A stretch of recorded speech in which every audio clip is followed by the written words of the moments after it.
Avec 7,5 millions d'unités, ce Kia Sportage est indissociable de l'image de Kia. Et l'inverse est tout aussi vrai. Eh bien, il passe sous le coup de bistouri pour une amélioration esthétique et mécanique. On te dit tout ce que tu dois savoir sur ce Kia Sportage, alors abonne-toi. Et à apprécier à l'arrière, eh bien, peu de changements au final, si ce n'est un bas de caisse légèrement revu et des feux en intérieur retouchés. Et puis à l'avant, c'est là que se porte le plus gros des changements avec ce nouveau gros bloc optique qui lui donne d'un coup plus de personnalité, plus de muscles et plus de liens de parenté avec son grand frère, le Sorento. Dites-moi en commentaire ce que vous pensez de ce nouveau design légèrement revu. À vivre, les matériaux sont de plutôt bonne qualité. Cette sellerie elle a été légèrement revue. Vous voyez que ce joli liseré blanc, une sellerie perforée, siège chauffant ventilé, volant chauffant et toujours cette double dalle tactile. Tout est à sa place, bien positionné, et puis on garde quelques boutons physiques bien précieux, si je puis dire, pour le multimédia, partie basse, pour la climatisation, et ça c'est vraiment pratique. Sur le plan esthétique, rien à redire, la qualité des matériaux est bonne au toucher.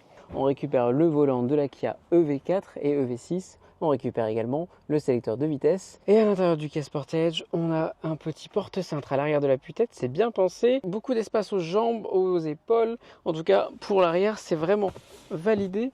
On aura également un grand accoudoir central et puis un siège avec un dossier qui va être réglable en plusieurs niveaux. Vous aurez aussi la climatisation. En termes de volume de coffre, là, rien à dire.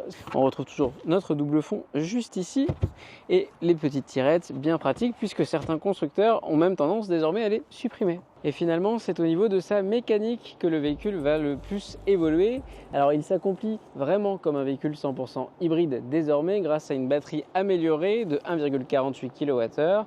Et puis surtout, vous avez des phases d'électrification beaucoup plus marquées, jusqu'à 40-50% en ville en tout électrique. Et on le constate sur la consommation qui descend à 5,4 litres au 100.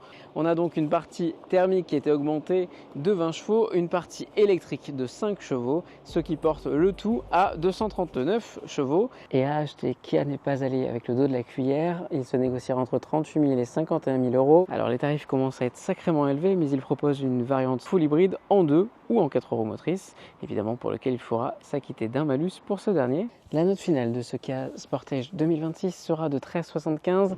En effet, avec un tarif un peu moins élevé, eh bien, il aurait mérité 1,5 point sans doute de plus. En tout cas, si vous n'êtes pas prêt pour passer à l'électrique, ce Kia Sportage 5e du nom, phase 2, sera votre allié du quotidien, malgré un comportement un petit peu placide.